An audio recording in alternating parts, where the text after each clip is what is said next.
La police a dispersé ce lundi, à coups de gaz lacrymogène, une manifestation organisée par des partisans Lavalas et des membres du mouvement patriotique de l'opposition démocratique Mopod.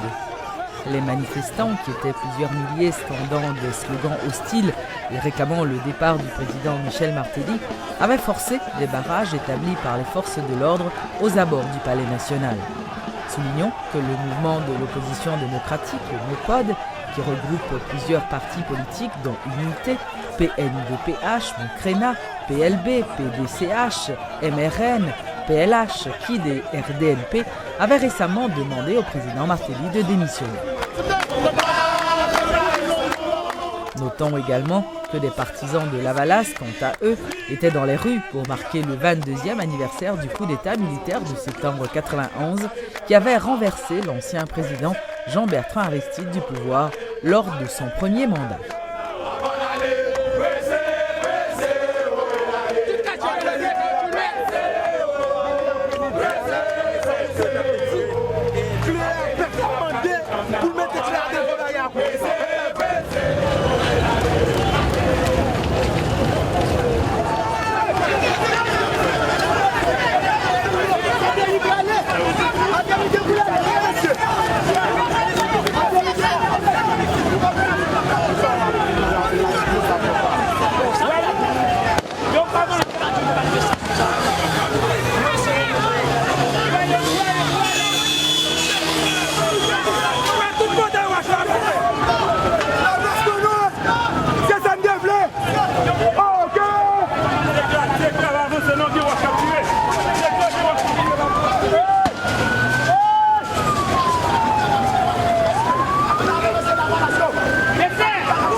Plusieurs milliers de descendants haïtiens vivant en République dominicaine sont sous la menace d'expulsion après une décision de la Cour constitutionnelle. Selon cette ordonnance, les descendants d'Haïtiens nés sur le territoire dominicain après 1929 ne peuvent obtenir la nationalité dominicaine.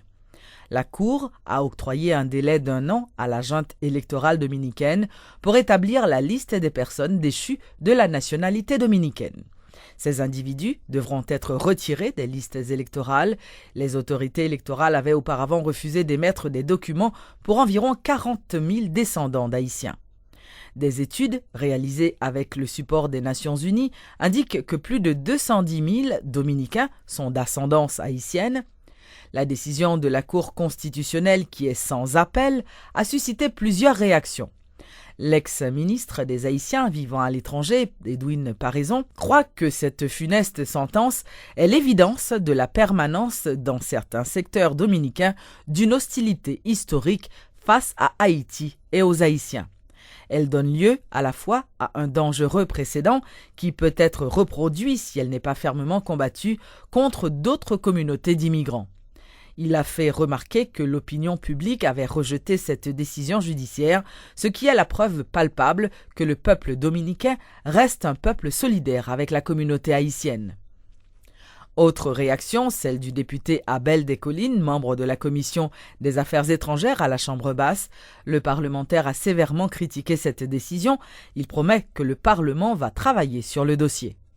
Il s'agit d'un affront qui fait à une nation, à un pays qui relève la République d'Haïti. Donc, nous croyons que la décision des autorités de la République dominicaine, les doit motiver, sensibiliser, révolter toute la nation pour que gagne des dispositions qui prend à la fois au niveau de la gouvernance de ce pays, nous voulons parler de l'exécutif, du Parlement, mais les forces vives de ce pays. Donc nous devons mettre de côté par rapport à cette décision des querelles internes pour en une seule voix, nous dénoncer ça. Au niveau de la Commission des Affaires étrangères, nous déjà rédigé une invitation à notre ministre des Affaires étrangères pour que jeudi de cette semaine, nous statuions sous question ça. Et il n'y a pas de secret de polichinelle, on va demander à l'exécutif haïtien à travers notre ministre des Affaires étrangères pour que une convocation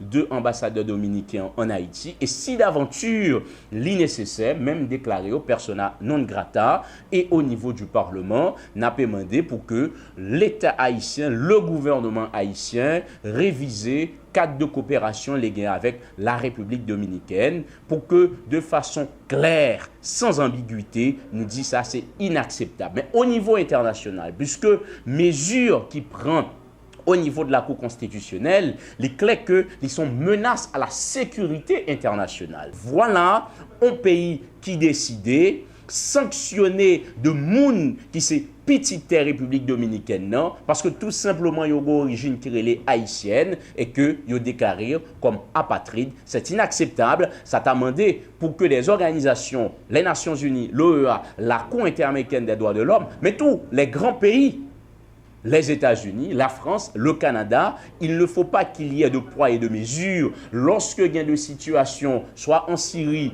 ou en Israël ou en Palestine. À juste titre, la communauté internationale montée au créneau parce que dit il s'agit justement de la sécurité internationale et il s'agit de protéger justement de monde que passer en bas pied dignité droit s'agissant de cette mesure que République dominicaine prend, il doit interpeller les grandes puissances et toutes les organisations internationales. L'accès à l'éducation, la qualité de l'enseignement et la gouvernance du secteur éducatif, tels sont les 3 axes définis par le ministère de l'Éducation nationale et de la formation professionnelle pour l'année académique 2013-2014. Dans un message préenregistré à l'occasion de la nouvelle année scolaire, le ministre a fait savoir que le gouvernement ainsi que ses partenaires internationaux, notamment la Banque mondiale et la BID, a déjà construit ou réhabilité plusieurs écoles publiques à travers divers départements du pays. Plus passé 1,2 million petits moun rivé bénéficier programme l'école gratis là qui c'est une initiative président République là. Nous voulons remercier tous les partenaires qui comprennent la nécessité pour courir action gouvernement dans le secteur éducation pour permettre nous offrir plus bon service à Timounio et avancer notre travail amélioration qualité éducation. En plus, pendant que nous avons demandé l'école privée pour renforcer tête, nous avons annoncé qu'il y a une pile de dispositions qui prend pour améliorer le fonctionnement de l'école publique. Sorti dans les affaires présence professeur, rivé dans le contrôle pédagogique sur tout ce qu'a fait dans l'école. Nous engageons dans une bataille pour l'école publique reprendre escampe figure et la qualité de service que Timounio besoin et mérité. Encore cette année, la rentrée scolaire se place sous le signe de la qualité, dans la même mouvance de la dynamique enclenchée l'année dernière qui nous a amené à parler de virage vers la qualité. Ainsi, nous allons poursuivre les actions entamées pour la formation des maîtres, la mise à disposition d'ouvrages aux élèves et aux enseignants, la formation des directeurs d'école et prendre des dispositions particulières pour l'amélioration des compétences des élèves en lecture. Chers élèves, petits, jeunes et grands, de l'école fondamentale, du secondaire, de la formation technique et professionnelle, de l'enseignement supérieur, nous comptons sur vous, sur votre intérêt, sur votre application aux études, sur votre respect envers les enseignants, envers l'institution que vous fréquentez.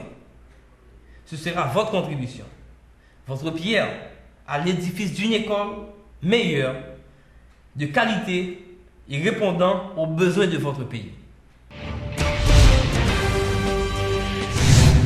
Maître Carlos Hercule a été réélu sans surprise vendredi à la tête du barreau de Port-au-Prince.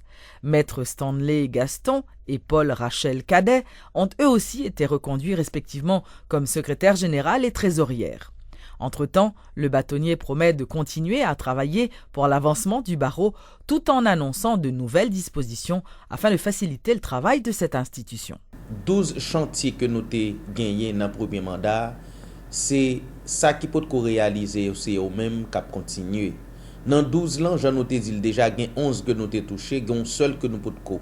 J'en ai commencé avec elle pour plusieurs raisons et c'est avec elle que nous avons démarré. Ça nous relève la production juridique qui est caractérisée par la réouverture de la bibliothèque du barreau, par la revue du barreau, le bulletin du barreau et aussi encourager la production juridique, à savoir inciter avocats à faire des recherches et à publier résultats recherches, surtout le site du barreau maintenant est opérationnel, c'est www.barreau-de-Port-au-Prince.org, en barreau de Port-au-Prince en un seul mot.org.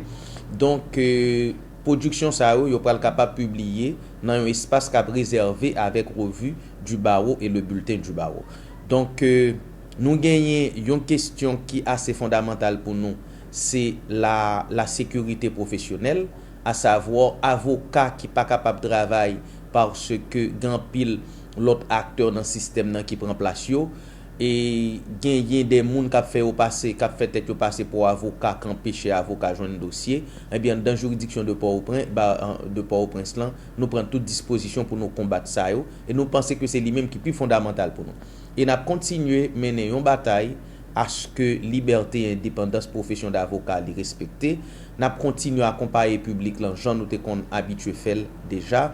Dans ça yorelé le droit au tagin puis ta violé et n'a continuer à assurer défense. Les responsables de la Sogebank ont procédé ce lundi à l'inauguration d'une nouvelle succursale au portail Léogane. Et ceci dans le but d'offrir un service de qualité aux clients de cette institution bancaire. La Sogebank ouvre sa deuxième succursale en plein cœur du centre-ville. On se le rappelle, ce bâtiment situé à Portail Léogane a été détruit lors du passage du séisme de 2010.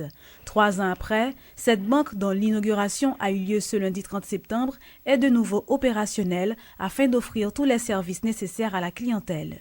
Le directeur général de la Sogebank, Claude Pierre-Louis, s'en réjouit. Ça nous a pris un peu plus de temps qu'anticipé pour reconstruire un nouvel immeuble plus spacieux et plus approprié aux activités que nous voulons entreprendre dans cette zone. On a dû faire des études de sol appropriées pour que l'immeuble soit parasismique. D'après nos ingénieurs, rien à craindre. Bâtiment parasismique, personnel renouvelé, services de qualité, tout a été mis en place pour fidéliser la clientèle de la banque, rassure M. Pierre-Louis.